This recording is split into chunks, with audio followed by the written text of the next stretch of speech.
Greetings, everyone, and welcome to another episode of the Critical Podcast. My name is Jimmy Good, and I'm your host / moderator. And joining me this week is my go-to podcast compadres, Mr. Joe Lever. Jimmy, how you doing? I'm doing just fine. And my other go-to podcast compadre, Mr. Levi Fletcher. Good days. Yeah, that was great. You know, I was just thinking, both your names end with I feel like there's a thing if I wouldn't have screwed it up with my name.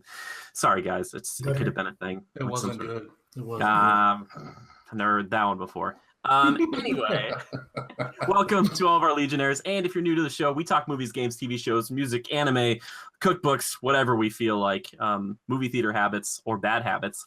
Is that a sneak peek, a little tease later on? Maybe it is. But anyway, let's get to the news first. Let's talk about a little game. It's a little indie hit. A few people have been playing it. It's called Monster Hunter World. Have you guys heard of this game? Have you heard of this? It's like a little small game. No. No. No? Okay, that's fine. Drawing a blank. Apparently, this game has now shipped more than 7.5 million copies. Now, that doesn't mean they've sold that many, but that's how many they've shipped. And Capcom has said, heck, guess what? It's like our best-selling game of all time. Now, the numbers are a little weird when it comes to their other games, but it sounds like it's the fastest-selling one they've ever had before. How do you guys feel about it? Levi, what do you think about this? 7.5 million copies. It's been like a month. That's pretty great. That's really good. That's very, very good. Do you think it's deserved? What do you think? Yeah, absolutely. It's a great game. They did a great job. It's definitely deserved. So are you still playing it? Is that what I'm hearing from you? Like you're still kind of playing it here and there, once in a while, or Too much? Too much? Are you becoming obsessed with it? Is it becoming another life for you? Mm-hmm. He's like, yes, it is. Yeah. Yeah, it's very addicting. It's a very addicting grind. Yeah, well, you've even shown me pictures that at your work that you've even, there's some images of Monster Hunter that you've been taking and using in your work. Let's clarify what images are real quick. Yeah, that's true. Yeah, no, like those little, the little thumbnails, the little logos of the monsters. But yeah, those are really cool. Which I forgot to mention in my review. I love that little the notebook thing you open up, like when you're actually looking at the map. It's like your actual book, and I think that's really cool. Joe, how about you, man? What do you like? Monster Hunter, 7.5 million copies. That's a lot. Like, you still playing this thing? You still does it have a hold of you still? Yeah, I don't know, Jimmy. It's still not ringing a bell. Yeah, sure. It's just a Japanese indie hit, No, yeah, I'm still into it. I mean, in fact, I was really hoping, due to weather and technical difficulties, we cancel the podcast so we could play. But yeah, because I'm just like, it's bad outside. Shut it down. Like, shut it down. I want you guys going upstairs to the computers to sit down and talk. No, it was a hit with me right off the get-go. It was a little overwhelming the first night playing, but as you get into it, you start to learn all the little quibs and tricks. It's a good time. There's a lot to it, and as I think about it, it really amazes me that it all works. Yeah. Think about it. As you're fighting a monster, the monster's reacting to certain situational things, and yeah, it's programmed, certain moves, but just the movements, it's neat. It's really interesting, and man, yeah, there's just so much.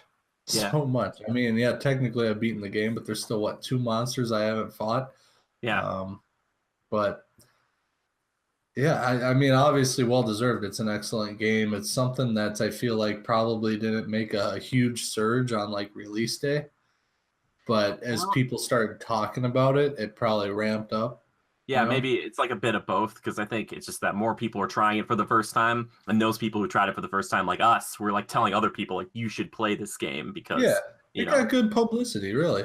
Yeah, for sure. And plus, it's the first kind of AAA game we've had in a while that's come out that has been successful because of how much it loves the player. It gives so much to you with that just $65 price tag. Because 60, and I include the $5, by the way, for tax and stuff. But there's so much in that base game. Yeah, the last big game we had that came out, AAA-ish in this realm was Star Wars Battlefront 2.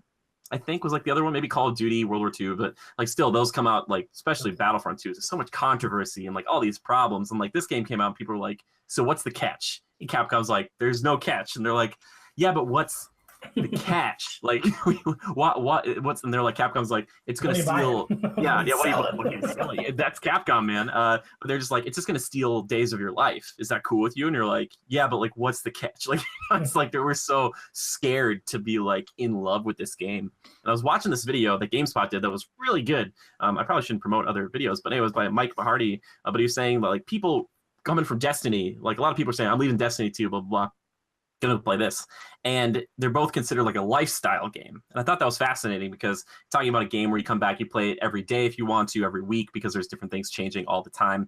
But the thing about Monster Hunter that's better than Destiny is that it constantly provides like little things for you to achieve, and also allows you a lot of agency to kind of tackle it in any way you want to. You know, I talk about agency with like Assassin's Creed nowadays, where you can kind of plan your attack. Well, this game's like, hey, there's a big monster over there. How do you want to fight it? Do you want to fight it with your friends? Do you want to fight it with this weapon? Do you want to do it with the palico? Which traps do you want to use? You know, all this stuff into consideration.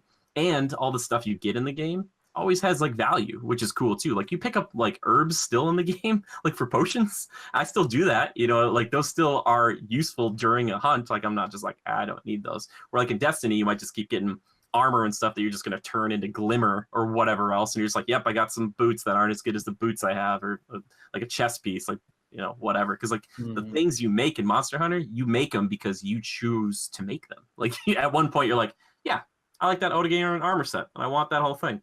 And now you have it, but like you're not getting rid of it. Like you still have it. You could sell it, you know, if you want to, but you made it yourself because you wanted that thing, which I think that's really impactful, as opposed to just finding like a loot chest, you know, where you're just like, oh, cool, I got this thing, or it's just random. But that also goes in with the monsters being like walking, talking loot chests themselves. You know, like if you cut off a tail, it ups your chances of getting a piece that you need for a material that you need to make this armor. All I'm saying is, I think it's well-deserved. I was talking about Horizon Zero Dawn. They actually just sold 7.6 million copies, and that was 1 year ago that they just came out with that game, which is insane. You know, Breath of the Wild came out a year ago as well, but for a single-player game, that's incredible. Good for them. But, like, this game, like, it's just shaking things up, and I'm really hoping that we're still talking about this at the end of the year. My hope is that Game of the Year video is just 20 minutes of just me talking about Monster Hunter, and people are like, but there are other good games. I'm like, yeah, but there was, like, that Monster Hunter game. Like Red Dead Redemption 2 is like fighting for supremacy with this crazy just like dinosaur dragon hunting game, and we're like, you know what I mean? Like we're just like, yeah, Red Dead's good, but I can't really switch, you know, as much as I could in Monster Hunter, you know, and like Monster Hunter doesn't have like a battle royale or anything weird like that. So yeah, I don't know. Another thing about it that's kind of cool and appealing is that it's unique. I mean, have we really seen anything quite like it before? You know, it's not Call of Duty, it's not Ghost Recon. It's a very original one-off game. Yeah, I think, you know, it's been building for like 14 years, so there have been other, you know, members in that series, but not on this scale. But you're right, Joe. I think we've seen elements of it here and there in other games, but not to this scale and not to this kind of freedom. You know, and it's not perfect. I don't want people to be like, oh my God, he just thinks, like, there are flaws with it, but there are flaws that I've noticed over like hundreds of hours of gameplay. So like it's not like something where I was like, that flaw is so big I don't want to come back to it. It's like, yeah, I don't really care about that. Like you haven't surpassed 200, have you? I've been helping you kill those Otogarans and Leganias. Remember all those hours, Joe, spent just killing those things? Those hours add up, baby. We haven't killed a lot of Legania. We did for a while. There's like 2 nights worth. At least 1 night worth. Well, speaking of, I do need to kill some of those. But we got to capture one, take it home, and then kill it again. Exactly. But I just surpassed like 112, 113. I'm so proud. Yeah, I kind of can't believe it. A lot of late nights. Yeah, man. We've been like, especially on the weekends, like staying up till like 2 or 3, and I'm like, wow, he's still going. You're like, let's just do like one more thing. That's the thing with this game. It's very much like, let's just do a quick arena. Let's just do a quick expedition or something. Let's just go figure out something we need, and just like, and then we can do this quick. Let's just do it quick. And you're like, okay, all right. That's where it's the been like 8 hours. comes from. Yeah, for sure. Yeah, that's where the obsession comes from. And the game is just fun and jolly to be in. Like I don't feel depressed when I hop in there. It's always like a good time. Everybody's pretty nice. Like, you know, like all the NPCs are pretty friendly, except for the arena lass. The arena lass is not very nice. She's the one upstairs at the gathering hub off to the left. She's like, oh, this is the best that the Fifth Fleet could come up with. And you're like, lady, have you seen what I've done? I like solo these things. And she's just like, whatever. You're like, I'm wearing their flesh right now. And she doesn't care, man. Does not care. Anyway, I just want to bring that up. Congratulations to Monster Hunter. I'm sure we'll be talking about it, especially when they start releasing these monsters, which they have one that's coming soon. I don't know when, a new monster for us to hunt. So that's going to be great because it'll just like legitimize some of the weapons you might have been using for a while that you haven't been able to use on anything recently. You're like, man, I have like this ice sword. This new thing is weak to ice. Perfect. Great. We'll use that. Yeah, really cool. Speaking it's an alright game. It's all right, but we've already talked about that. Anywho, talking about all right things, there's also this little indie flick, this little movie called Black Panther. Have you guys, you've seen Black Panther maybe once or twice? How many times is that? 3 times. Wait, no, speak up a little bit. How many times? I've seen the movie 3 times, yes. You've seen Black Panther 3 times. Okay, all right. I know Joe's seen it at least once here. So dumb movie. No, I'm just kidding.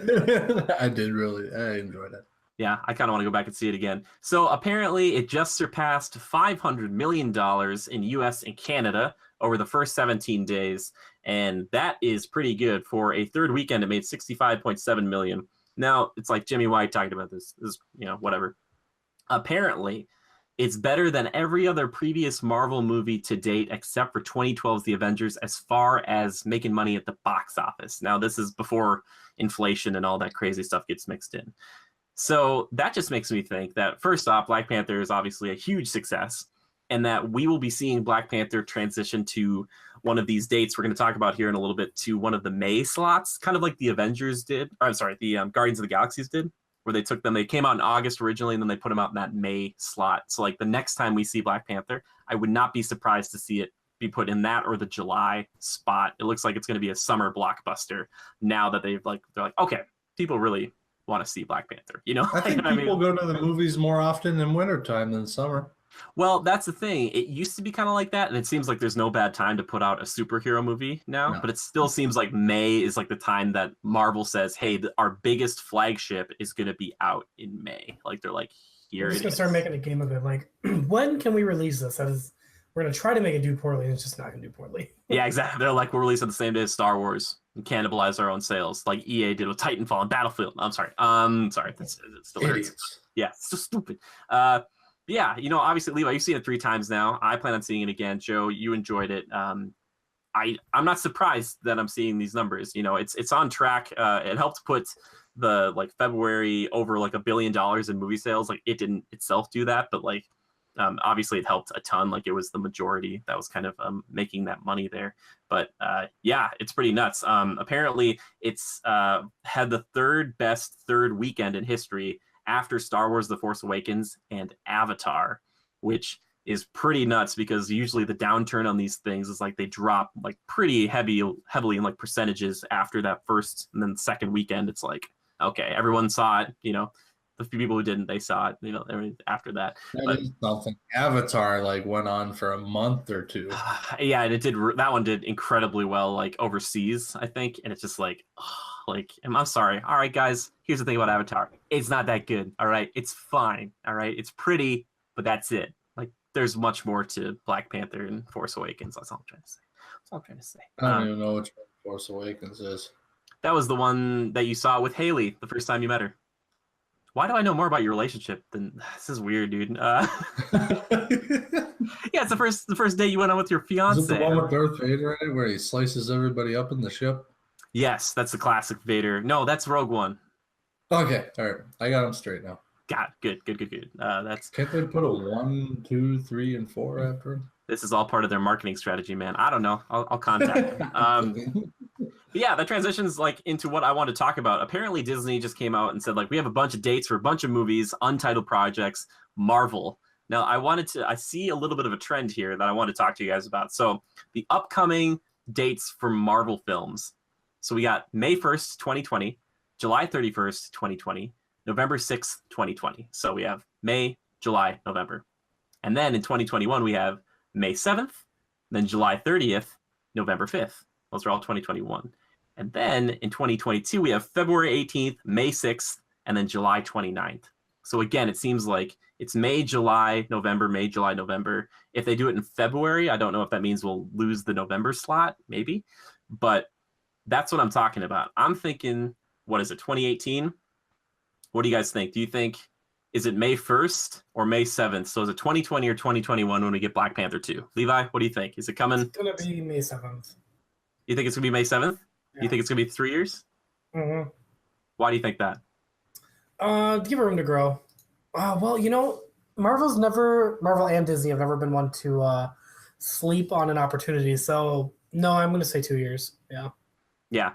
I wouldn't be surprised. It'll really depend on the Infinity War shakeup, depending on who's kind of featured there. Joe, do you think that this is going to be May, or do you guys think, I mean, I could be wrong. Do you guys say it's going to be July? Do you think it's going to be November instead?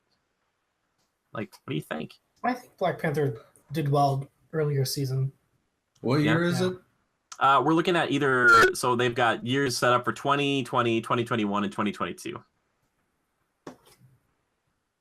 So, what do you think? Do you think it's going to be in May, July, November, maybe February again? But February would put it about 4 years out, which I think is too long. I don't think Disney would wait that long. February 18th again. That's the one I just said. That's going to be 2022. So that'd be 4 years. I don't think they'll do that. I do. You think they're going to wait 4 years before another Black Panther? Yeah, isn't February Black History Month? Okay, so people thought that, but here's the thing. I think it's not only like that. I'm not saying that's the reason that they put it out then, but Deadpool was also out in February. Like, I think that just proved that there was a time that you could put a superhero movie out. It was like a few months after November into the new year that you could just put out a new movie. January is usually a horrible place for movies anyway. So maybe that's the reason, but I don't think they'd wait till February. And because it's so successful, like, they got to put this out in like May, right? Like, they're not going to wait on this. What else do they have to put in those slots?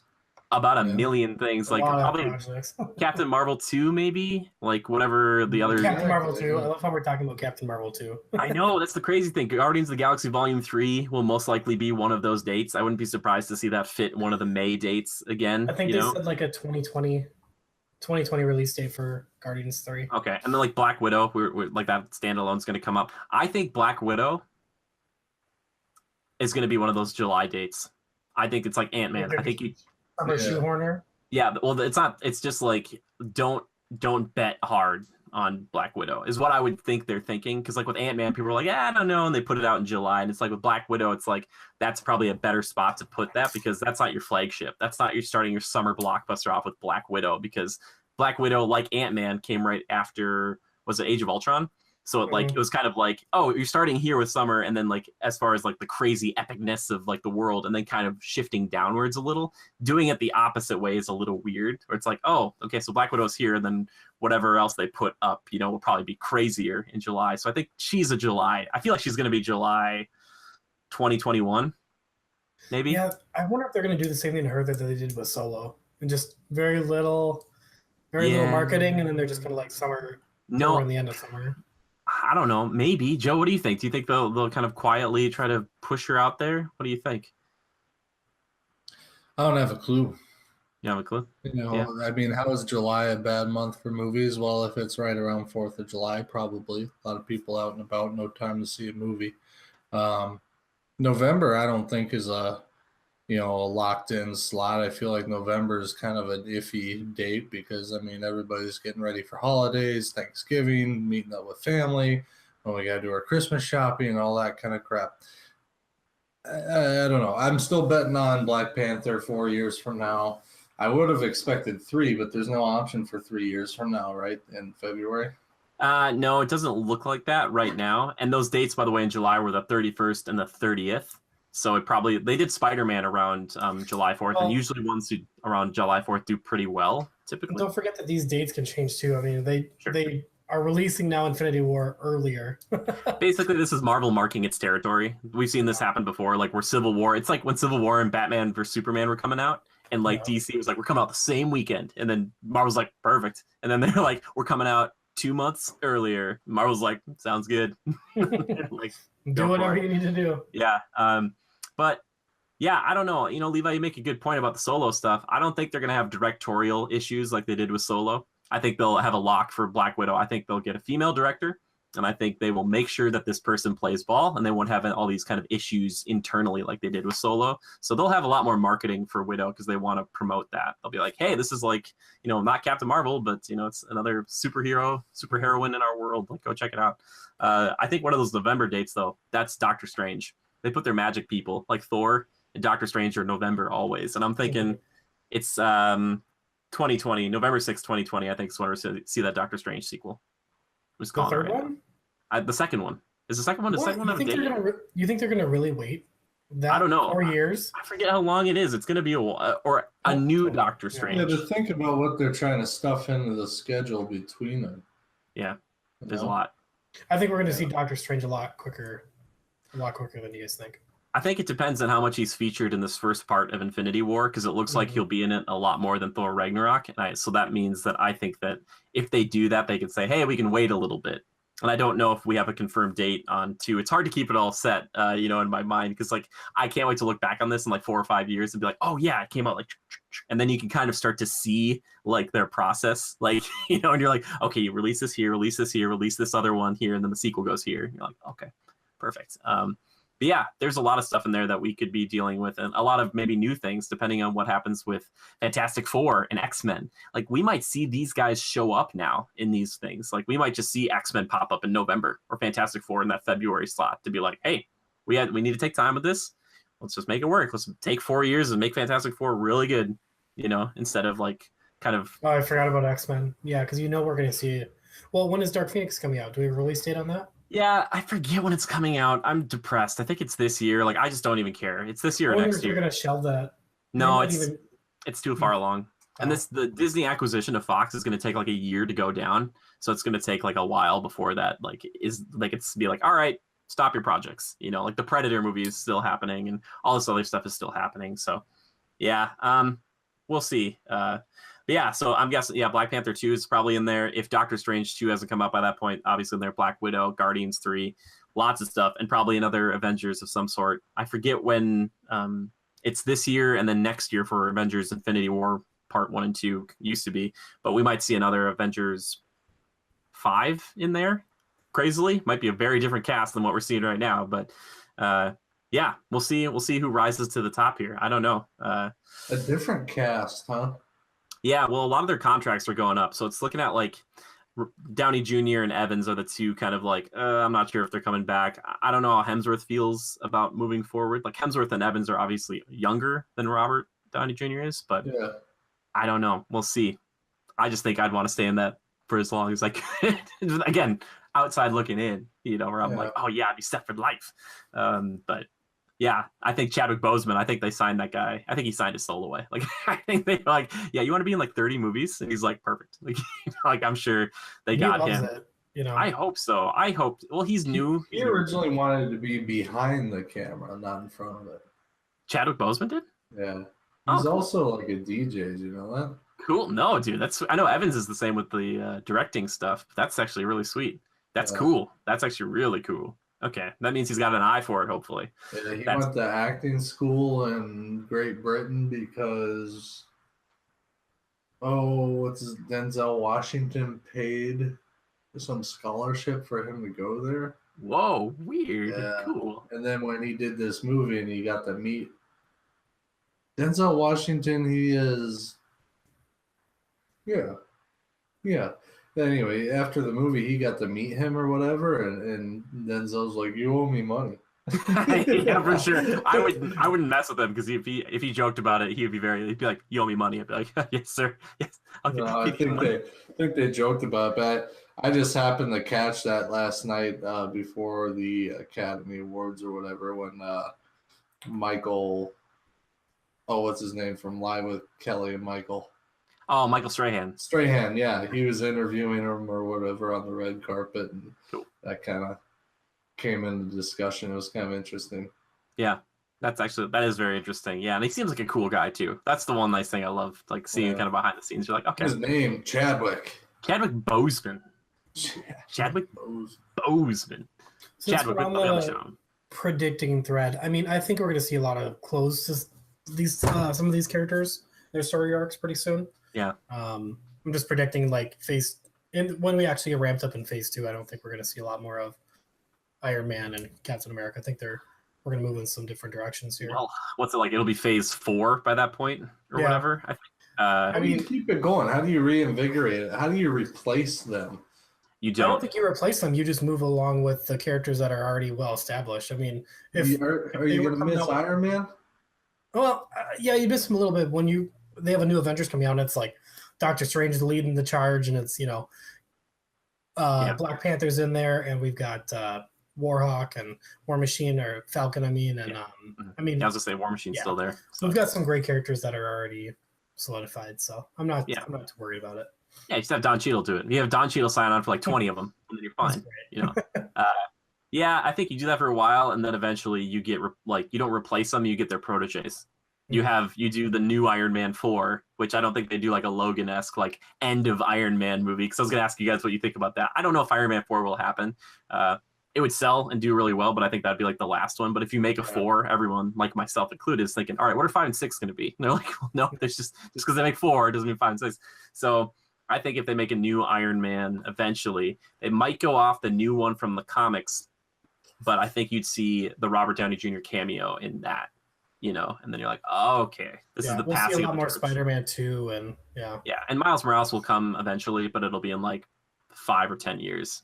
That's what have Peter Parker grow into the role first before he can train a new Spider-Man. Because we have such a young Spider-Man right now. Let him breathe, let him grow up, through college and, marriage and all that. And then we bring in Miles. But yeah, there's a lot of potential there. Another Spider-Man? Oh yeah, dude, there's tons of Spider-Man. Oh, tons of them. Oh, so money. There's a Spider-Man movie coming out this year, an animated one. Yeah, so I don't think that one's technically canon. Is it not MCU? No. Yeah, Spider-Man is in a weird spot. Also, we're dealing with things like, is Venom eventually going to be MCU? Is Silver and Black? Is all that stuff like is Sony going to get and lose or sell back Spider-Man or play ball? Like, I just want that to happen, but we'll see. Also, I'm really crossing my fingers for Doctor Strange and Ghost Rider team up. Bring Ghost Rider in, give him a really good proper MCU movie. Establish him in the world. Why do you feel those two? Yeah, why do you feel like those two? Excellent questions, both. So, Ghost Rider, Joe, because they've done 2 movies beforehand that didn't do super hot, that weren't like part of the MCU. They're like, we're not gonna bring him, and he was in the TV show and stuff, kind of. Anyway, why do I think those 2, Levi? I think those 2 for a specific reason. They both are protectors from like demons and crazy magical stuff, and I think you take Doctor Strange, who's like this kind of narcissistic, powerful individual who's like learning to turn over a new leaf, and you put him up with the straight man that is Ghost Rider, who's just like, you kind of like, not a Deadpool and Cable situation, but like you have 2 really powerful guys working together and taking them to realms kind of like Thor Ragnarok did, and do whatever you want with them. I just think you have Doctor Strange and Ghost Rider is like his hitman bodyguard, kind of like squire type of thing. Oh yeah, it'd be so cool. You'd be like, you don't have to deal with me, you got to deal with him. And then you see like the chain come out and just wrap someone up, and it's like, oh, judgment, like vengeance is coming. He would be awesome in Infinity War. Oh my god, just wrap Thanos up in a freaking chain. It's just like, you are guilty. Like, oh watch as we see that. I mean, I would die. They could do anything they want. So I'd be like, and then you never even know. Like some sort of insane shocker, like they're on the edge of defeat. It's everybody's gonna die, right? Like no hope, and your heart's kind of sinking. Boom, chain out of nowhere, stage right. It would be awesome. Just I definitely think we're gonna see some kind of surprises coming during Infinity War that we don't know. I think you're right, and I also think they'll do kind of like what Overwatch did a long time ago, where that recall animation where they showed a bunch of quick images, and they're like, okay, like what do people kind of like? I wouldn't be surprised if they did like another overview of like a map or a bunch of like people that Tony Stark is looking into, and they're like, all right, so we put all these characters, quote unquote, kind of or names or people, just quick snippets of their powers on a thing for people to see in the movies, and people are like coming out of it and they're like, oh my gosh, such and such is going to be in this, and they're like, all right, that's the movie we're going to make. They're kind of it's like a barometer of like, should we make this character, should we bring Ghost Rider in, should we bring these other characters in, like, is this the time? But I don't know, with Fantastic Four and X-Men though, I think those are ones that they're definitely gonna put up. But yeah, I'm hoping for Ghost Rider. I love Ghost Rider so much. He's just gotten like, I don't know who you pick for Ghost Rider. You don't pick Nick Cage, but just more Ghost Rider, not Johnny Blaze. I want Flaming Skull for 80% of the movie. That would cost a lot, but I would love that. So here's hoping. Is there any characters you guys are like you want to see show up besides Ghost Rider? Levi, you got anybody? Like Wolverine jumping out and stabbing Thanos in the face? I would love to see just like an X-Men pop up in this movie. I think that would be great. Is it Hugh Jackman though? I think we talked about this. That's not Hugh Jackman. No, I mean maybe like X-23. They can't do. They won't do it. It's like a Miles Morales thing. They wouldn't put her before they put Wolverine. They won't do it. She doesn't bring as much money right now. They have to build up to her, I think. Right? Am I right? Maybe I'm crazy. Maybe I'm wrong. Yeah. I mean, they could put an X-Men in this film. They could. Yeah. They we definitely already could. have Scarlet Witch, so. You tease the school at the end. You say like, and Tony's like, yeah, I just found like something on the radar. It's like the school, and there's like a lot of like energy coming from it. And they're like, oh, and Charles is like, crap, I can't block the satellites. Yeah. Joe, how about you? Is there any like characters, like just anybody in mind? You know, like see like show up like Red Hulk or something. Be a pretty good one. Hulk is ruined for me. Oh yeah, we'll talk about that. I honestly don't know, and contrary to what you guys are saying, X-Men being featured in, what we have to date with the MCU would kind of, for me, it would almost feel like the waters would be muddied. Like at one point, you have these select people, very unique, and now all of a sudden you've got, I mean, they're everywhere. Because in the X-Men world, there's mutants all around across the world, right? And yeah. It's a little overwhelming. And so you throw that in the mix. And, here we just get little bits and pieces of them, what's that? What do they call them? Enhanced, that sort of deal. Which is okay. I just, I feel like X-Men almost is a little overwhelming for what we have right now. But obviously they're cool and all, but I don't know. Yeah, I feel the options with X-Men seem to be limitless and almost like, okay, well, this isn't going our way. We'll just write in an X-Men to change the whole situation. That's kind of true. Yeah. What if we got a Avengers vs. X-Men movie? That's not even a joke, man. That's a thing. Like, I'm not kidding. Like, that's a thing. Like, they're worried about X-Men, like, and they're like, oh my gosh, we got to contain this, and then. Yeah, the trick is, like, I know in the comics have done it a few times, and just you have to find what's the linchpin. Like, what is the Zemo of that Civil War? Like, what is it where they're like, the X-Men are like, I don't like what you're doing, Avengers. Avengers like, we don't like what you're doing, and you have them fight, but not to the death. I would pay lots of money to see that movie. Well, there are evil, not X-Men, but there are evil mutants, right? Yes, the Brotherhood of Evil Mutants, for sure. But like, we're talking like a pure, like, you got Hulk fighting Thing. I mean, not necessarily X-Men there, but or you have Wolverine versus Captain America, which I think would be a really fun fight. Even though Cap would be like, please do not slice me. What are Wolverine's claws made out of, or is adamantium? Yeah. So adamantium versus vibranium.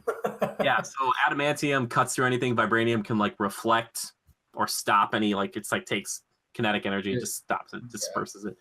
So yeah, it would be cool to see those two because they've collided in the comics. I forget what happens if like a black hole's created. But yeah, that would be a cool. We know vibranium cuts other vibranium though, because we saw Black Panther use it on Cap shield. He's like scratches it. Oh, really? Yeah, in Civil War. Yep. I forgot about that. But anyway, an X-Men versus Avengers film, Levi, that's a brilliant idea, and I would not be surprised at all if one of these last dates is exactly that. Like, that is your Avengers 5. Like, if you're not fighting Thanos, you're fighting each other again. You do it where you're like, oh, no, like, why are they fighting? You have Thor versus Storm, which, I mean, wouldn't be like the craziest, but like that would be a fun fight to watch. Like, I'm not seeing her take a hit from Mjolnir or whatever he's got at the time, but still, like, that would be a beautiful fight. Like, oh man, oh boy, that would be a cool fight. I'm just saying. And it's happened before. Look at the comics. But is the Fantastic Four considered mutants? So Just enhanced? technically, no. I think they're like experiments gone wrong. It's kind of like a Captain America kind of situation because I don't know what their original source was, but I know from like what I've learned in the past, like they got it from cosmic rays in the universe, Mhm. you know. So it's like they aren't necessarily. It's kind of like is a Hulk a mutant? I don't think technically he is. So yeah, I don't think it would be like they would side with the Avengers then, because like we are not mutants, so we will side with these freaks must be dealt with and things like yeah, like okay, all right, yeah, I do want to see some sort of Captain America make a joke about the Human Torch though. Like that's gotta happen. Like Chris Evans needs to make a joke about the Human Torch being in the universe, and maybe they bring Killmonger into that movie. And also make a joke about it. Just like we'll make a good Human Torch, but yeah. Oh, right, because Michael B. Jordan played. Yeah.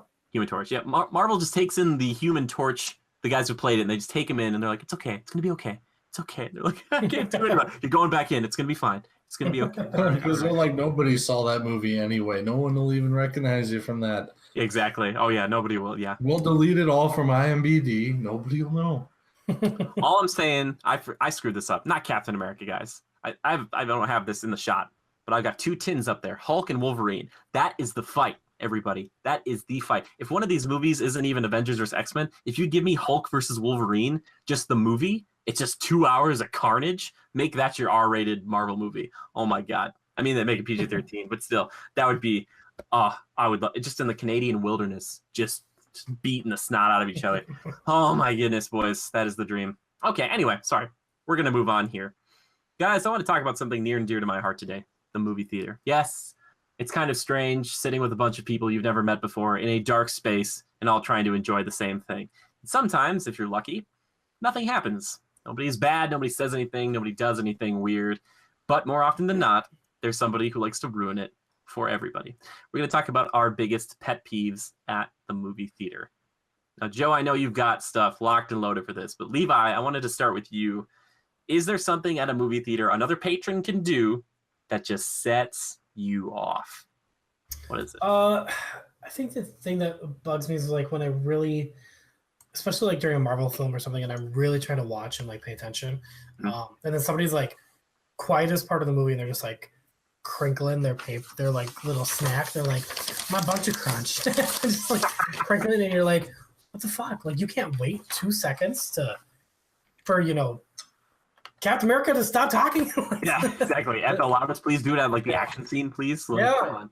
That is annoying. Like people have no self-control. Like they get a bag of popcorn in their hands and it's like it's got to be gone by the time the trailers are over. Yeah. You know, it's like slow down. You don't have to inhale it. If you start choking, I'm not helping. You know? Just watch it happen. Oh God, people are pigs. Yeah.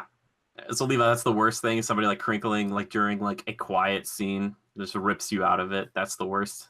Yeah. Okay. Well, Joe, I'm just let the floodgates open, man. Just you can either tell us a story, which I think you will, but what's the worst? What's your biggest pet peeve or pet peeves? You know, if you have others, please share. Yeah. Yeah.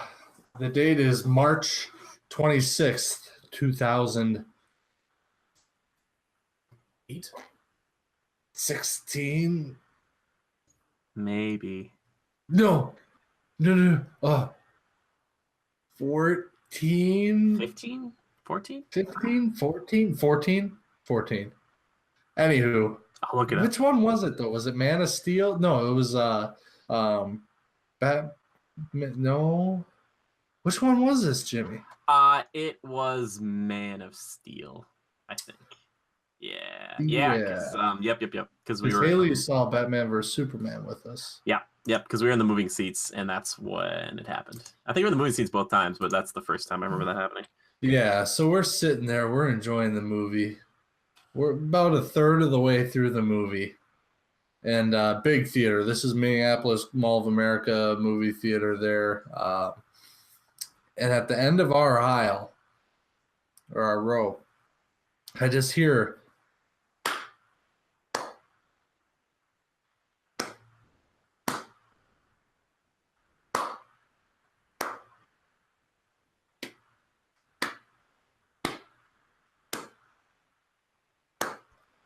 There's a guy at the end of the row, and I keep leaning forward looking at him. I think you did a couple times. Some people next to me were. People in front of me kept looking back. I'm looking down at him for a minute there. I just leaned forward for like a full minute and just looked down there. And it's just this old man just sitting down at the end, just tapping his flip-flop. Like, old guy wearing flip-flops. Good on you, you disgraced man. Come on. And he's... I'm kidding. I have no problem with flip-flops. Hey, but he's down there flopping his flip-flop on the floor. Like nonchalant, like just some weird, what's the word? Like just some weird nervous tendency. Like he's got to do it. And it's like just rhythm. Won't stop. And then it'll stop for like a minute or two. Then it comes back. And it's like blatant. People are noticing. I mean, this is Man of Steel, my favorite character in the DC universe, and I'm just like, I can't take it anymore. And I got up, I walked out of the theater, and I grabbed one of the, I don't know what you call them anymore, theater attendants, and I'm like, listen, you got to get your ass in there. This isn't what I said, but this is how I felt. Get your freaking ass in there and find this guy and tell him to knock it off or get him the heck out of there. And I think I even, like, before I did that, I even tapped my foot a couple times real loudly to, like, kind of mock him. And he kept, like, he would stop, then he would keep doing it. So, you know, I went back and did that. And then the theater attendants walked through a couple times. And sure enough, he didn't even care. Like, he did it when they walked through. And I think on the third round that they came through, they finally, like, that's the guy. And they told him to knock it off. And I don't think that he stopped doing it. I think he did it again towards the end. So I was still able to enjoy Man of Steel somewhat. Like, it was still a good movie. I had fun. I didn't miss too much of it. And you and I were just, like, beside ourselves. On the way out of the theater, he made it out before us because we stayed, you know, maybe an end credit scene, whatever. And so on our way out, we get to the end of the aisle, and sure enough, in the cup holder, I see a pair of glasses sitting there. I'm like, hey, those look like $400 prescriptions. So I grabbed them. Guess where they ended up? Yeah, not at the front desk. Oh, no. Yeah. He's going to find you now from this podcast. I don't even care. Let him. He doesn't have the glasses. He doesn't know what he looks like. Wow, listen, guy, I don't have your freaking glasses. I don't know what you're talking about. You're from Critical Reviews, aren't you? I know who you are. That's what I was just toss them? No. Did you really toss them? Oh my gosh. Yeah, I was nice enough to set them on top of a garbage can that was pretty heaping full. Somebody probably found it. I don't know. Yeah. So, by the way, I think I looked it up. June 14th, 2013 is when Man of Steel came out. That makes sense. Did we see that? Yeah, it was like right after we graduated. I'll never forget the trailers for Man of Steel. Sitting in the theater with you, and the Lord of the Rings song comes on. We're like, right after a trailer for The Hobbit, and I was like, yeah. And I'm like, I'm hyperventilating. Like, what are we getting? What are we? Show me Aragorn. Is Superman going to Middle Earth? Yeah. So basically, Joe, it sounds like your biggest pet peeve is just like somebody making noise. Obviously, somebody with no respect for the other viewers. He probably didn't know he was doing it. I remember looking down there because I remember you were like 1 or 2 seats away from me, and I remember you kept looking like this, and I even was like, I like leaned way forward, and these are like these big, they're the D-box seats, so they move around, but you kind of sit because he had like there was a little bit of room between our regular seat, the seats, and the regular seats in front of us. Yeah. So there's like a bit, like a big piece of like I don't know if it was linoleum or whatever. So yeah, it was like concrete, you know, the whole time, and it wasn't like a okay. That's the rhythm. It would be like, it was like, and like during the quiet imagine somebody that can't walk nicely in flip flops, and they literally every time they flip, they flop, and it's like, yeah, and it's like, ooh. And I remember them coming to talk to him because I even like I kind of even leaned forward and like stared at him for a bit, and I was like, what's going on? Like, you know, and they came, I remember the lady came in, she's like, excuse me, sir, like, you know, you're kind of disrupting. And it's kind of like, oh. And then just like, as she left, just like he was mad that she came and told him to stop. I could see then, like, I could see him pretty blatantly, and the expression on his face was just that. Yeah. You know, like I remember it plain as day. That's how much it freaking infuriated me. I hope he didn't get his glasses. Well, I think it's exacerbated by the fact that we paid even more to have like an immersive experience with like the seats that moved and stuff. And I'll never forget that Zod's like Superman that fight Zod fight scene. Oh man, it's so much fun. Those scenes like boom, boom, and you're just in the chair like hyperventilating. It's like yeah, and then like I after think I that, got whiplash. guy's just tapping his foot. Oh man, that's horrible. Do you guys have any other pet peeves before I get into my little tirade here, rantish? Like really, you have something that tops that, Jimmy? We both experienced that. Yep. Right. So first, one thing that I don't like, I know everybody's got phones. I have a phone, I have it out before the show, whatever. Why is it that it seems to be the people who are like in the front rows always have the brightness as high as possible, and they decide to check whatever it is, but instead of checking it even like this, kind of, they're like, it's like, why is there a beacon in the front of the cinema going off right now? Like, what are you doing? Like, why? They even have like the stupid little thing in the beginning of the movie that's like, don't update or tweet or text or do anything. It's just like, can you really not wait? Like, can you not even just like put the thing face down on like your seat and do like play poker, for goodness sakes? Pretend this is your, your ace of spades. Like, you keep it close to the chest, baby. But like, no, they gotta. Levi, you've seen this with me. We've been to a few places where it's like someone's just like check. Like, what are you doing? Like, really? Come on. Like, yeah. I haven't experienced that before. Like, I've seen people like do the little peek at their waist, but I've never seen somebody like blatantly like. Levi, right? You've seen this with me. Tell me you've seen this with me. I feel like we've seen this. It's like, hey, killing me. When Hayden Pantier tweets, you gotta check that. Okay, yeah, I get it. I know that better than anybody. But anyway, so that bothers me. The crinkle thing does bug me. I feel like I'm that guy though. Sometimes I wait for the action scenes and then I rip open whatever it is, or like I try to eat at that moment where it's like, and then it like cuts back to some quiet dialogue. And I'm like. like everybody's listening to me. It's like red light, green light, or like stop light, go light, or whatever. It's just like, and then the action comes back and like quick. You're sweating and stressing out. Your heart rate. I'm stressed. I'm like, ooh, this movie's getting me. This bunch of crunch, because Levi, he'll get like a bunch of crunch, and then he'll be like, I'm not gonna eat this, and then he gives it to me, and then I'm like, all right, I gotta eat this, but I gotta eat it quiet. Like, so I'm like, as quiet as possible. It's like, I'm like, that's exactly why I get bunch of crunch, because it slides out pretty. Yeah, but here's the thing that bothers me more than anything. Joe and I had that horrible experience, but I have one that's worse.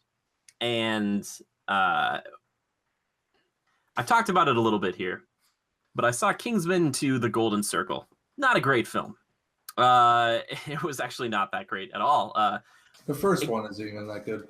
Yeah, it's fine. The first one has some refreshing things in there. It's kind of like reminds me when I watched like the first. We'll see what Deadpool 2 is like, or Guardians, where I was like, oh yeah, this is different and fresh. But anyway, sit next to these two women who decided, it'd be fun.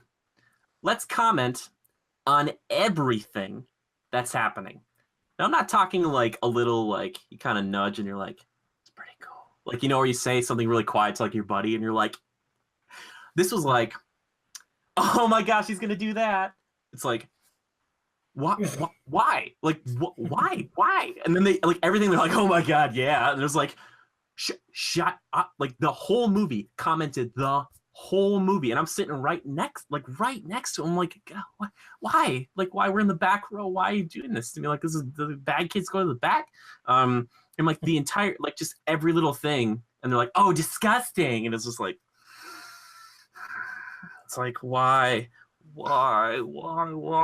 It's like, not only was that movie not great, but the fact that I couldn't even get into it at all because these two just kept talking. And this isn't like just the women. Guys have done this in the past too. But it's like, if you're going to talk to your friend in the movie theater, just like maybe come up with like a few choice phrases that you can kind of whisper back and forth, or kind of like what Levi and I was going to say, we know, it'll be like like that. But it's not like, Levi, check it out on the screen while I'm watching. Like Lena would be like, okay, what's going on with Bucky? Yeah, exactly. And I'll be like, oh yeah, he was on ice. Blah, blah. It's like, it just drives me nuts. And I get sometimes when people are asking questions, because when we're at Star Wars or something, or at a Marvel film, sometimes you get people sitting next to you and someone will lean over to whoever they're with and like, oh yeah, like who's that? But they're quiet about it. They're like, yeah, who's Thanos? It's called respect. Exactly. No respect. Like there's just absolutely none. Like once the like that little PSA happens in the beginning, they're like, don't talk or text or whatever. People are like, what was that? Like they look up from their commenting out phones. loud, it's because the whole theater is like, "Oh shit!" Like that just Exactly. happened. I will say that it's okay once in a while, like on an opening night, if someone's like, if someone was like, would be like, yeah, like they're cheer like for a moment. I'm like, Yeah. okay, but I like know our crowd during Last Jedi was pretty boisterous, but in a fun way.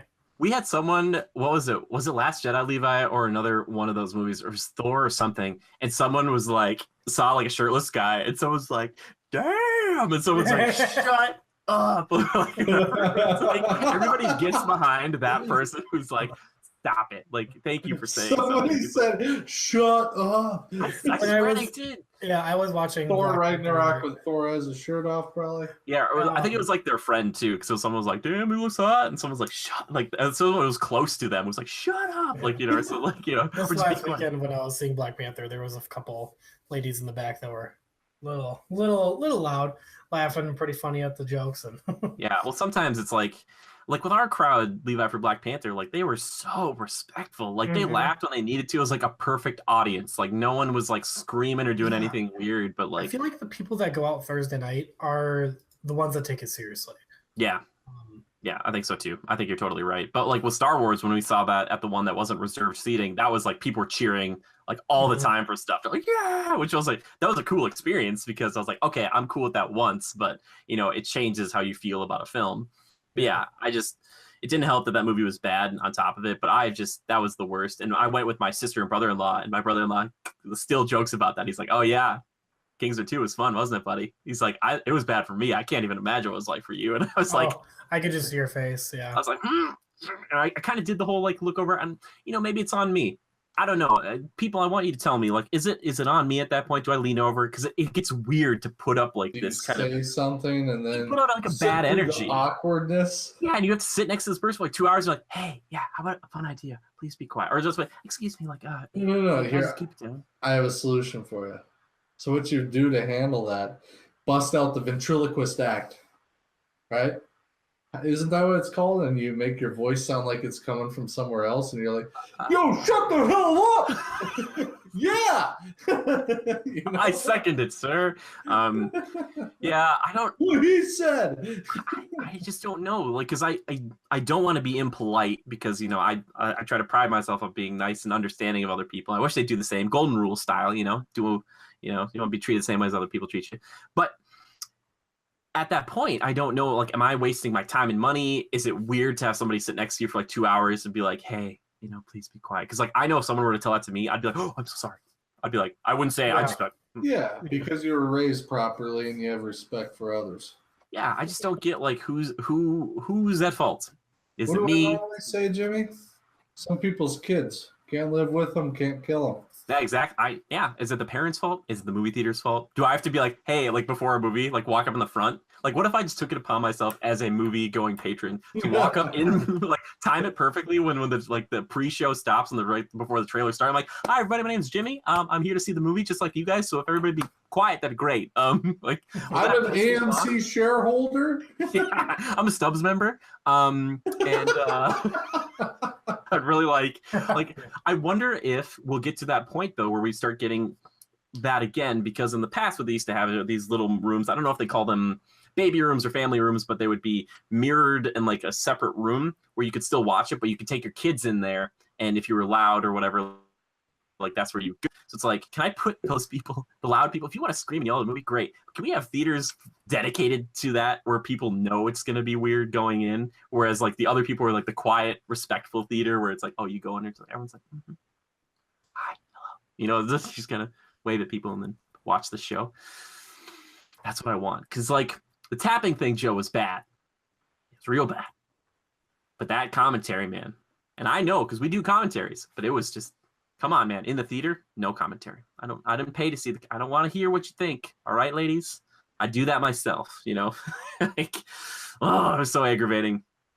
That's probably the worst time. Besides like getting a kid to kick you in the back of the seat the entire time. That's somebody wrote in about that. I'm so sorry. Ooh, no way. Yeah. Grab Those that are the kid and throw him. those are the biggest pet peeves I think I have. Mostly just people shouting in the theaters. Like, I get the crinkles and stuff. I get that people have to stand up and go to the bathroom or get other stuff. I understand that because it's like, and usually the people who cut in front of you are usually pretty quiet, respectful. They're not like, get out of the way. They're just like, I'm sorry. Like, they apologize. I love the people because I'm like that guy. Like, sorry. They're like, oh, it's okay. I know you're coming back. I know you have to go back to the seat. So when they come back, I'm like, I knew you were coming. I was just surprised. Sorry. And I just gently stroke their cheek.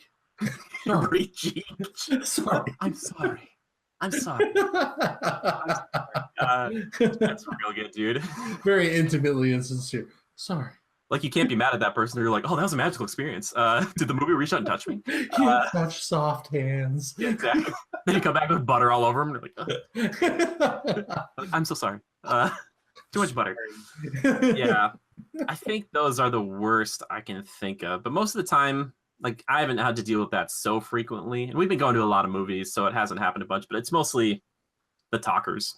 And I get it. You know, but thankfully we haven't been told to shut up, so we're not talking too loud or anything. Whispering is okay. Like, if you want to know something, keep it short and sweet, you know? Yeah, well, and that's just about entertainment value to that person. Because, like, I know I've been to movies with people, and they're like, who's that? And I explain to them because I don't want them sitting for the next 2 hours thinking, okay, but who is that? You know? Like, so it's like, I want them to, oh, his brother twice removed. He tried to kill him 3 years ago. Exactly. That's why people usually bring me to the movie theater, because I'm like the guy who explains everything. They're like, oh, okay. I'm That's like, why I go with you. Mm-hmm. Yeah. Levi's like, who is this Tony Stark guy? And I'm like, it's Stark. And yeah, he's Iron Man.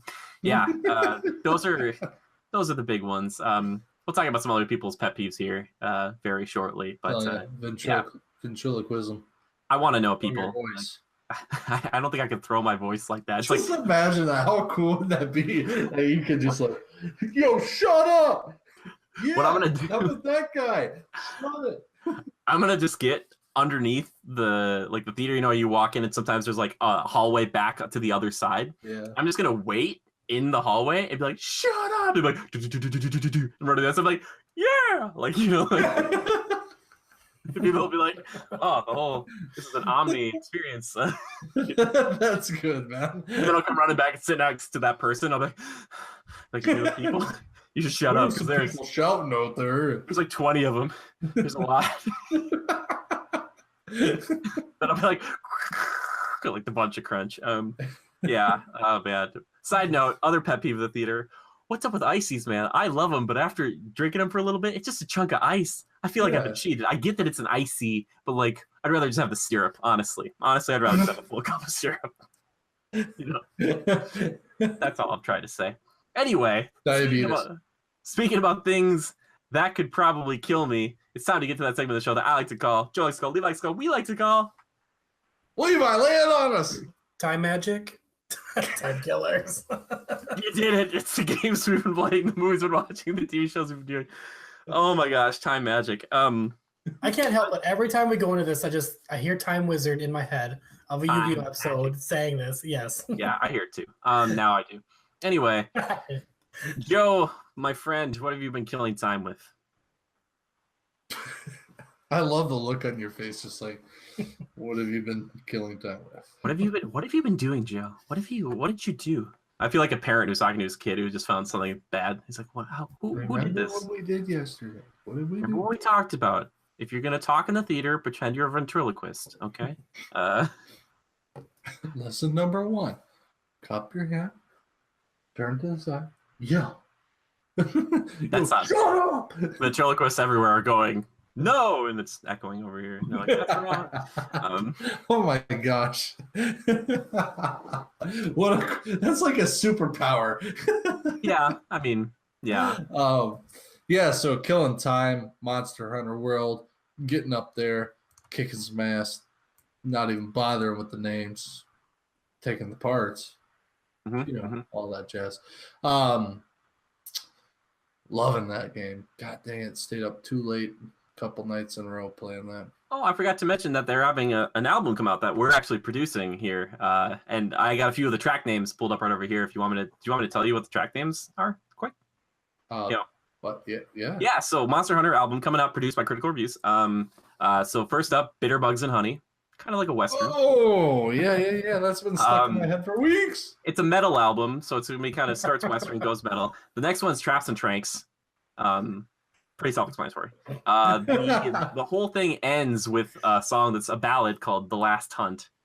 Pretty emotional. The whole thing opens up with a Pokemon ripoff. It's really good. Got to slay them all. But anyway, Joe, keep going. It's coming. It's coming, guys. If you want it, I will make that. Those are the pre-releases. We can't name the other 6. We're really excited about it. Traps and Tranks is really. You bring the traps, I bring the tricks. Give me the tricks. Yeah, you thought Corn was good with Love and Meth. Oh my gosh, Jonathan Davis Spikes featured my heavily. veins. Yeah. This is similar, but so much better. Much better. Some of Jonathan's best work. Jimmy, good job on the production. Yeah, well, I was inspired by his work. It's not really him. It's just me pretending to be him. So. Oh, I feel like that's a lawsuit waiting to happen. Probably, but if you can't sue me for the scat thing, then I think we're gonna be okay. Okay. Yeah. Bitter bugs and honey. Bitter bugs and honey. Traps and Tranks. Traps and Tranks. Traps and Tranks is a good song, man. That's the one they're gonna play in the clubs. Boats and hoes. not that. It's not that. But that's what I think of. That's where my mind goes. Yeah, so anywho, other than that, I'm interested in picking up this Monster Energy Supercross game. I was watching some Easy Allies stuff where they kind of reviewed it, a little bit of gameplay stuff. It looks legit. It looks really well done. Good detail, good realism, almost a simulator, but more. Interested to pick that up. I might, just not quite yet. But yeah, as far as killing time, the main thing I killed time with recently was I watched Thor Ragnarok with you and my fiance Hales. So we just kind of chilled out last night. We got you on Skype and we watched that, a little bit of commentary and banter, which made it fun. I officially let's just start out with the rating right off the bat. I give it like a 5 out of 10. Okay, good. I just want to make sure. Yikes. 5 out of 10. I think Haley fell asleep halfway through. She might have bumped hers up from a 3 to a 5 if she stayed awake through it. She was pissed and confused. Yeah, I know she fell asleep. I mean, even if she understood it, I know what she's thinking. Yeah. Like it's just no. Like they took the Hulk and took him from something I revered and thought was like the most amazing powerhouse thing on Earth or in the universe, and they took him and turned him into a 2-year-old green blob of meat. Like naked blob of meat. Oh yeah, and then they do that whole spoof with his naked ass and Thor seeing his giant dong. I'm just like lowbrow. Haley said my favorite thing when I think Valkyrie fell like off of her, or the Valkyrie, I forget her name, but she falls off the ramp because she's drunk when she gets introduced. Oh, she like looked at Skype and she said to me, or asked, "Is this like a spoof movie? It feels like one of those spoof movies?" And I was like, I mean, you're not wrong. Like it's supposed to be more lighthearted. But yeah. Yeah, even though there's this like grave thing and they destroy a place called, I don't even remember what Thor's home is called. Asgard, man. It's not a place, it's a people. Spoiler alert. Switch. Oh, flip that switch. It's too late. They're already feeling it. Dude, she said that and I was like, yeah, that was like stupid, but okay. But it's like it continues from there. Like everything is a stupid joke. Like very almost childish to some degree. Like I was just like, wow, you guys have broken the mold here. Sometimes I couldn't help but laugh and I thought it was genuinely decent. Like they finally found a nut, that blind squirrel dug in the right spot. But then they hit other things. I was just like, what? I thought the most hilarious point of the whole movie or the scene was where oh god, when Banner's like, You wanted to know who I was? You'll see. He jumps out of the the jet or the ship and just face plants on the bridge. The Bifrost. You loved that. I remember you just Like dying. a close-up shot of him, and he's dead. He's so dead. I'm just like, Hulk's dead. It's over. And I thought part of me was like, that was awesome because I uncontrollably controllably laughed. Like I could, it was perfectly done. But another part of me was like, what am I watching? Like this is nothing like any of the movies I've seen with Marvel. It's cheap humor and just not well done. No. The coolest part of the whole thing is Hela throwing spikes and her aesthetic look, and then the giant wolf, which it's hard for me to accept the wolf as a character, but it's okay. Yeah, it's cool nonetheless, you know. Yeah, but yeah, and how does the Hulk have trouble with the wolf? It's a big wolf, man. None of us see the Hulk take down that giant like hovering worm in New York City. Yeah, the Chitauri Leviathan. Yeah, like come on, he just wham right in the freaking dome, and the thing just crumples. Like, and he has trouble with a big wolf. It's a zombie wolf, Joe. That's got a lot. It's like an Asgardian zombie wolf. It's very and it's tough. super strong and stuff. Maybe I don't know. I'm not sure if that's true. I'll let it go. I'll suspend my disbelief, but I feel like they did not do the Hulk justice in this film. Sure. Yeah. But 5 out of 10. There's some things you liked, but it sounds like you were pretty split. Yeah. For every bit of good, there was something bad. It's funny when they did the chase scene in Sakaar, you're like, oh, Stranger Things. This is becoming Stranger Things. So they started playing that 80s music like really loud. I don't really understand why that was such a thing there. 80s is hot right now, baby. And because Ragnarok is in the 80s, it's not. But I don't know. I just think that's the theme right now. That was just going off of Guardians. Hela was kind of cool. I like Hela a lot too. I wish she was. They didn't feature her a lot. She was a little one-dimensional, but I love her going through that throne room though, or that throne room, the treasure vault, and she goes up to the Infinity Gauntlet. She's like fake, like because everyone was like, you can't have 2 Infinity Gauntlets, and she's like, most of the stuff in here is fake, and then she walks back the Tesseract or by it, and she's like, no, that's good. She's like, that's good. And then she's like, but I'm not interested in that. You're like, oh, cool. Like, you know, she knows these things. Like, she would know what's fake and what's not. I'm like, cool. We haven't seen the last of her. Yeah, I talked to Joe. I'm like, Joe, she's not dead. She's got to come back. She's too cool. Like, you know, Thanos is gonna probably have her somewhere. Yeah, I hope so. I hope that's who he like is in love with. I really hope, because you don't get Kate Blanchett to just do like a one-off fill-in. You know what I mean? Like, it's like with Michael Keaton and Spider-Man stuff. It's like, yeah. Upon watching it again, I stand by my score that I gave it. But for me personally, it's just weird. And I know the other Thor movies are serious, a little more serious, and that's why they kind of are like, oh, shift it up. It's just there's just too much comedy for my personal taste. I think I look at something like Black Panther and how that movie just interwove it so well, but didn't force it on you. And it was just so good. It wasn't like everyone's making a joke. Like everybody's making a joke. Like the whole, like, you know, it's like, oh, you know, you don't want like this, you want this fork? He's like, oh, it's, you know, I guess it'd be good if you stab 3 vampires, like huddled in together. And you're like, I get that's a reference to that. What was wrong with that guy? Okay, so that's Korg. First off, he's the director, Taika Waititi, played Korg. He voiced Korg, but that was also maybe a reference to one of his other works, like a vampire movie that he did a while ago. It's just like, I don't know. It's fine.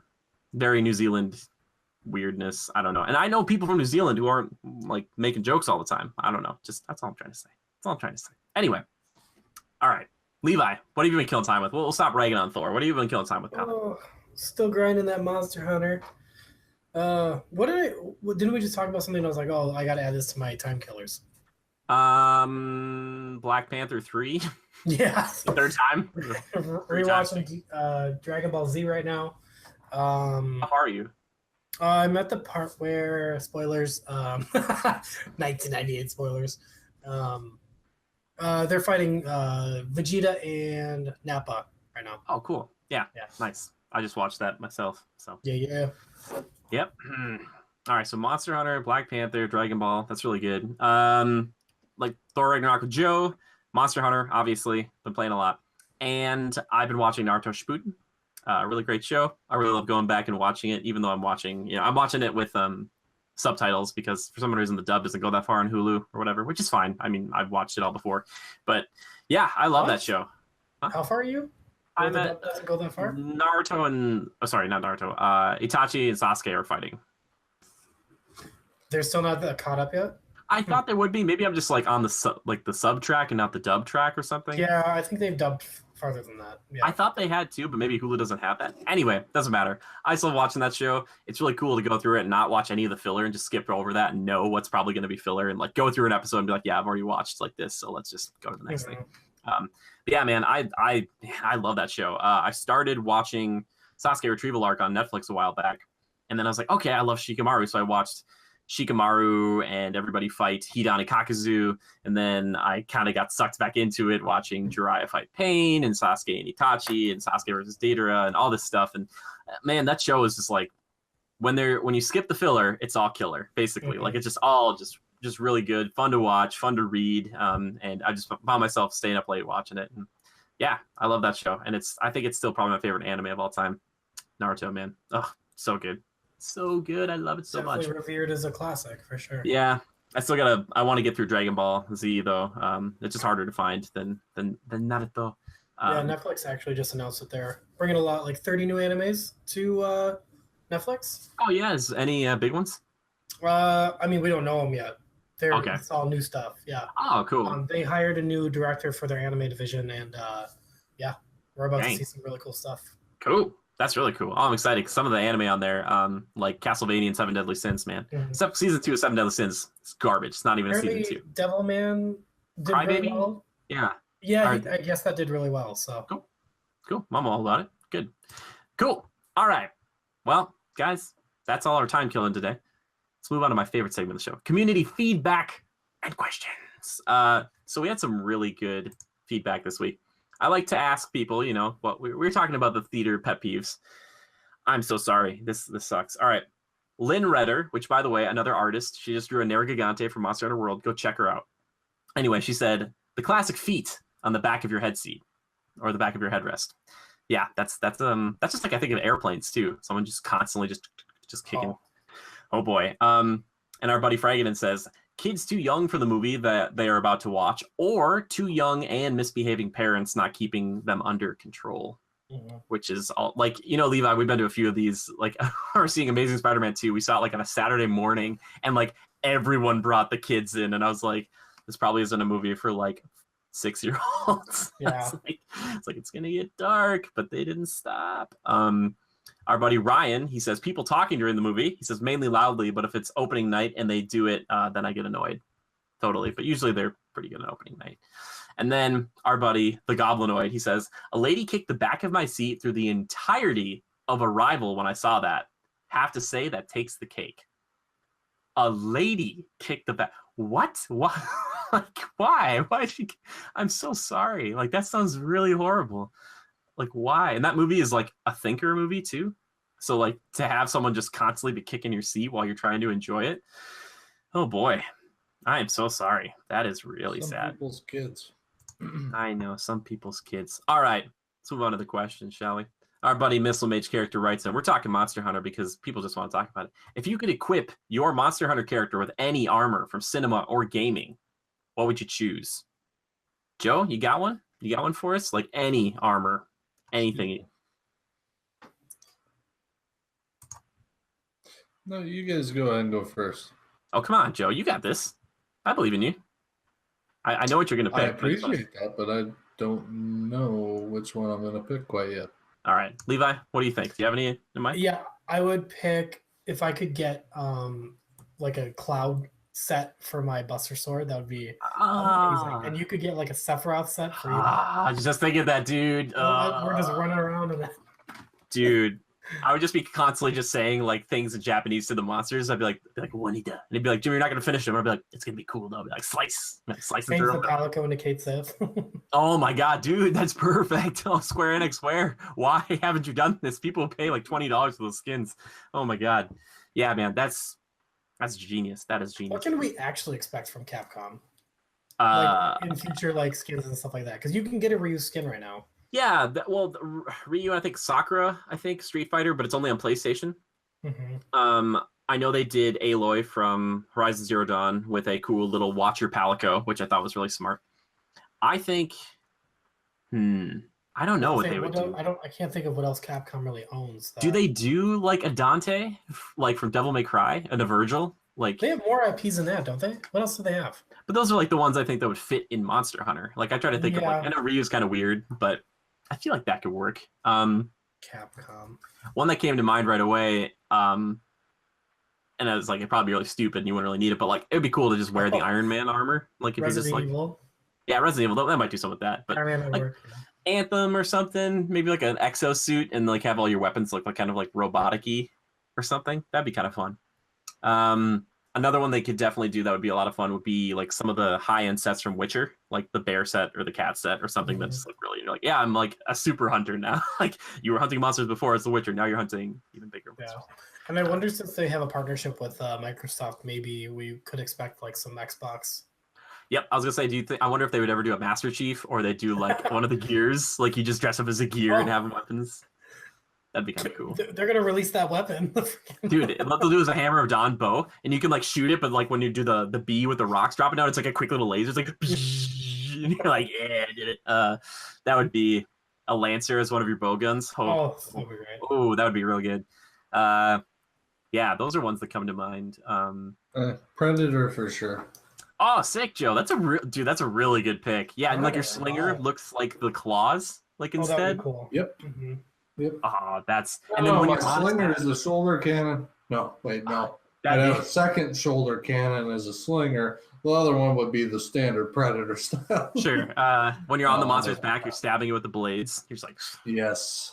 Oh, that'd be so. And instead of a ghillie suit, you just go invisible. You're just like, yeah, screw that. Screw those little cloak things that they throw on. I don't even like those. Oh, like a crisis suit would be cool too. Like it's kind of a similar idea to the Predator one, like the full black suit. Because you never get to see that suit because it's always first person. Like how cool! Like you only see it briefly, but like it'd be cool to see that suit the whole time. That's a cool suit. Yeah, those are really Predator because he's more fitting for the world, I think. Oh, for sure. That he's like the hottest summer in the new world. like Predator. He's like, I'm gonna go hunt the biggest. He's like, I took down Zora Magnaros by myself. I did it. I hear something about the Fifth Fleet. There's some hunter that's really good or something. The most dangerous in all of the new world. I must kill him. Just walks up to the Palico bar and he's just like, they're like, what do you want? He's like, the meat. He's like, war. Yeah, clickety. That'd be excellent. Oh my gosh. And then like the handler approaches him, the cannon just trains on her right away. She's like, okay. It's like threat detected. Would you like to post a new quest? Suicidal tendencies. And he's like, oh gosh. That handler, I swear, is trying to get herself killed that whole game. He also asks us this: if you could have any creature for a pet in Monster Hunter from Cinemar Gaming, what would you choose? Odegaard done. Okay, but you can't choose from Monster Hunter. You got to choose. Got to choose something else. Read the question again. Okay. If you could choose any creature for your pet in Monster Hunter from Cinemar Gaming, what would you choose? Okay. I guess you could choose Odegaard, but I was going to try to force you to be more creative. Oh, you're saying like in Monster Hunter where you place your pets in the thing? Yeah, or you can replace your Palico, or you could pick any monster as like I don't know if it's pets. I'm going to say a hunting pet. I'm going to say it can hunt alongside you. Because that's the dream for the sequels. Like you tame these things and you're like, yeah, Odegaard, you want to go hunt this like Rathalos with me? Like how cool would that be? Like get him, boy. You're coming up with some good ideas here, actually. Yeah, I'm telling you, Capcom, baby.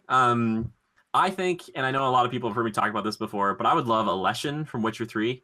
If you're unfamiliar with what Aleshin is, it's this kind of demon of the forest, walks on two legs, has like this like deer skull, and it can summon wolves, it can shoot with vines, it can like turn into crows and like reappear in other places. And I just think that'd be so cool if you're just like in a bad spot and you're like, help me out, buddy. And like a vine comes in and just stabs something in the face, and it's just like it doesn't talk. Given that information you just shared, you would like the movie The Ritual on Netflix. Oh yeah? Netflix original, you would like that movie. Okay. But yeah, that's what Aleshin would be pretty sick. It's I guess it'd cool. be more like a Cool partner creature. than a pet, though. Like, would Charizard be Yeah. too weird? Would a Pokemon be too weird to have in Monster Hunter? Yeah. I think maybe. But anyway, Levi, if any pet from movies or games or whatever, who would you bring along with you? Yeah, give me like a Pikachu or something. Have a run around with me. You got a Pikachu? Just zap things for me. Yeah, he's like, go get him. But yeah, paralysis constantly. He just jumps on his back, just Pika. He's just like just constantly hitting the thing. Use an iron tail, just smacking it in the back. You're like, wow, this thing. Yeah, that would be cool if you could have your Pikachu get swallowed and then just Pika, just like from inside, just like a Pika, like muffled. That would be. Yeah, Pikachu's a good one. Joe, how about you? Like a Charizard Rathalos skin or something like that. That would be. That's what I was thinking, man. That would be probably too big, but I would love that. How about you, Joe? Any pet? No, it's tough. It's a good one. It is tough. It's a good one. It's a really good one. I'm trying to think of other games. I have ideas, but I want to think of something pretty legit. Another one I could think of is maybe like a Thunderjaw, or I think they're called a Stormbird from Horizon Zero Dawn. Those, it's like the big T-Rex or the big eagle, those big robotic things. Because how cool would it be to be like, come and help me? He just comes flying in there, just lasers and blowing stuff up, and the dinosaurs like, ah. Oh man, that would be sick. That would be a lot of fun. Oh gosh, yeah, Monster Hunter is like a perfect fit for Horizon. Like that skin for Aloy is pretty good.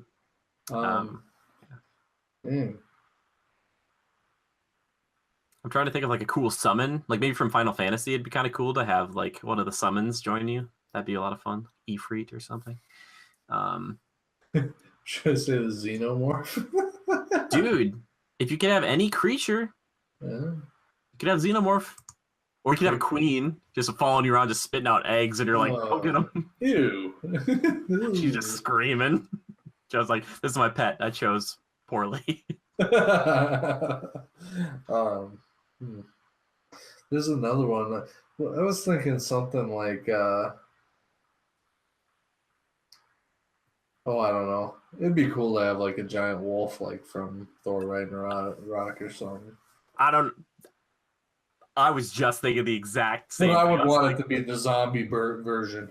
I like the fur on that thing. It looks good. Mm-hmm. I like when it was running on the Bifrost. It like cracks it up, like it's that heavy. Like yeah, and its claws are like cracking. They did a good job animating that. That's for sure. I love like Fenrir. I like Fenrir better, but yeah, dude, a giant wolf like that. Oh, give me a pet. I will say that the CG in that movie was pretty legit. There were a couple moments where it was kind of but it was pretty well done. Yeah, I'd say so too. Yeah. So maybe Fenris, Fenrir. That or Xenomorph, yeah. Yeah.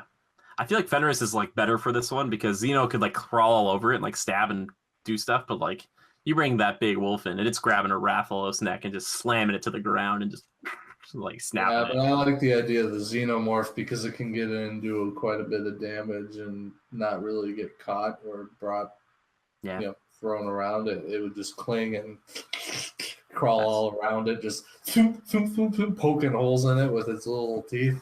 Can we do bodyguards? I just want the Predator who's up in the tree and he saves me once and I look up at him, he just kind of like, and then he just like goes in this just a nod from the tree. He was like, like that hunter from the Fifth Fleet's always sitting and talking to himself next to some sort of like invisible chair thing. It's like, yeah, he doesn't want anyone to talk or see him, so don't look right at him. There was a shimmer in the chair next to Joe over there. I don't know. Yeah, after everything we kill, it drops down and it's like back off. It's like it wants the head. And you're like, oh, dude, you can take it. He just cuts it and runs away. You know, it's interesting. All the monsters I've hunted and I've never got a head. Yeah, it's like we have an uneasy alliance. Yeah. He's like he'll help, but he rolls need every time. It's not greed. He's always like, I need these parts. You're like, what are you making? He's like, decoration. Don't worry about it. Trophies back at my ship. Trophies. I need him. Yeah, man. I like the Predator. What a great question. That's an excellent question. Thank you so much. That was fun. We have another one or two here. This is from Koala. These are from the Discord, by the way, which I thank you guys so much. You should definitely check out our Discord. Koala Fluff asks, if you had to take up the mantle of any one magical girl, ideally from anime, but any source works, who would it be? It does have to be a girl. #Critical Podcast. Joe's like looking right up. Levi, do you have any in mind? I have one right off the bat. Orihime? Really? Wait, what is the question? You have to become a magical girl. Oh, 10-10. You want to be 10-10? 10-10's pretty cool. Yeah, 10-10's pretty legit. Do you like her over any of the other Kunoichi from Naruto? Yeah, I mean, Ino sucks. I don't know. Ina's not that bad, but she doesn't do much in that Kakazu fight. What's her face? Hinata's meh. Hinata's cool, man. She almost dies. Her. I don't know. She's cool. I like Hinata. I'll take 10-10. This is going to be kind of a deep cut, but from anybody who's watched Fate Stay Night or Fate Zero, there is a woman named Artoria who is actually King Arthur, but back in the day, they pretended like she was a boy, but she was a girl. She's incredibly powerful, noble, respectful, like one of the most powerful characters in the show. That's who I'd want to be. Yeah. I mean, she can't be my waifu, then I gotta be her. You know what I mean? Like she has Excalibur for crying out loud. Like she could, like it's like her Noble Phantasm, which is like their super move, is basically like a nuclear device that she could set off at any time. She's just like just blows everything up. Oh man, it's great to watch her erase people. Yeah, that'd probably be me. An Avalon, the sheath of it like heals you. So like if you take like mortal wounds and you have that sheath nearby, you like heal. Oh, it's so sick. That's what I'd want to be. She's also like a great duelist, man. So good. Anyway, all right, Joe. Magical girl. You gotta become a magical girl. Who's it gonna be? I'm so excited for this answer. If you say Elsa, I'm gonna tell you to get out. I've never even seen that movie. I don't know which one it is. It is the blue and blonde one, right? Yeah, the blue blonde one. Okay. Classic. How about? Oh yeah, I want to be a sweet vampire girl. I'm gonna be Kate Beckinsale in Underworld. Yeah. Oh, nice, dude. Yeah, sorry, it does say take up the mantle, but we're just gonna say transform. But yeah, okay, Kate Beckinsale. Take up the mantle. So I'm just gonna. It's even better now because I'm wearing like a dress with a sword. Joe's like in like this really skin tight. Lather myself in Crisco. Perfect. This is even better. Put that suit on. Joe's on every curve. Perfect. Okay. So Levi chose very well because he's wearing like kind of cool like ninja clothes. And Joe's wearing like a cat suit with a trench coat that he probably takes off. Wearing a latex suit. I would love that. Like we called in far from wearing a full-on gimp suit. What is her Celine? They're like, we called in Celine, and you land next to someone like that's not Celine. Oh my god, that would be excellent. That was great. Oh, that. I didn't expect that to turn into a great pick, but it was good. That's an excellent pick, dude. It's better than And look out, I'll suck blood. That would be. You show up and like, oh, and you're like. I know I ask for this all the time, but if there is anyone out there who's got just like 10 minutes to sketch that up, that'd be great. Oh God! You just look at me, you're like, ooh. And Joe's a pretty tall, big guy, so like this is gonna be a pretty interesting outfit. You know what I mean? Like it's gonna be, you're like buff, man. First of all, the shoulders aren't gonna fit. I'm only gonna be able to zip it to about the belly button. I imagine like a Mr. Incredible suit, but just all black. Like when he first, he's like, because you're still buff, you look good. We'll do the shots from here up. I don't have much of an ass, so that's one thing I got going for me. Well, we won't pan in on that. I'll be in a dress, so it'll be fine. You'll be in a dress? I was like, hi. Yeah. Oh gosh. A battle dress, by the way. Oh, this is just wow. Cool. Excellent question. Last question comes in from Fragan. It's a two-parter. This is at Critical Reviews, seeing just how well received Horizon Zero Dawn was and how it was considered a bold move on behalf of Guerrilla Games to bring this franchise to life. Guerrilla Games, and they were well known for their games like Killzone, could have easily kept their focus on an already established franchise, but instead invested elsewhere. Are there any studios that come to mind that you've invested so much in a blockbuster franchise that you yourself would simply love to see them create something new? I challenge you to also pick a studio that makes a game series you love. Levi, is there any game studio that makes just like the same games all the time that you're just like, I want them to branch out. I want them to make something completely different. Bungie. Oh my gosh, dude. Just like Halo. Well, let's be real. Halo and Destiny are the same game. Legit. very similar. Very similar gameplays. Very, very similar like aesthetic and world, and Bungie, you can do better. Sure. You've done better. You can do better. Dang, that's such a good pick, man. Okay. Joe, is there any for you that you're like, let's see, like, do you want Treyarch, the people who've been making the Black Ops games, to just make something completely different? I think that would be cool. Between them and Bungie, that's who I would pick. I don't know. I'm not going to pick what they should branch out and do, but, I'd like to see them try their hand at something different. I'm going to go with that, but I'm going to change a little. I'm going to pick Respawn. After they make Titanfall 3, I know they're working on like a Star Wars game. I want to see the guys who made Modern Warfare make something that isn't a shooter.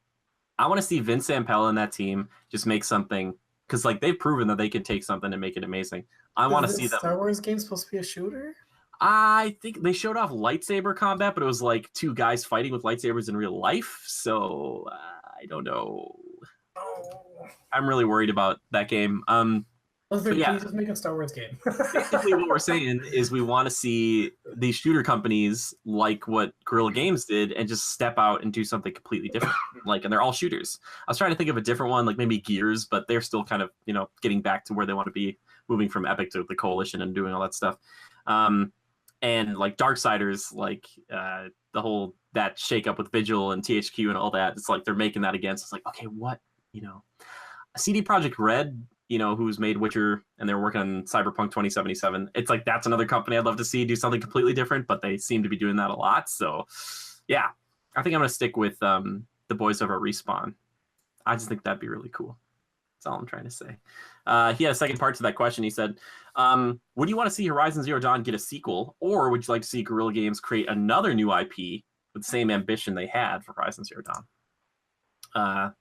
I feel like I'm the closest to Horizon Zero Dawn in this group. I think they need to make a sequel. I don't think they'll have the same passion if they just keep jumping from thing to thing. It'll just be too much, So I think they should stick there, and I think they will because, like I said, that game sold like almost 8 million copies. It's coming up on over a year. That's huge for a first-party thing like that. So I think they should stay there. I don't know, Joe. Do you think they should switch it up, or do you think they should keep moving with the fire in the engine, as it were?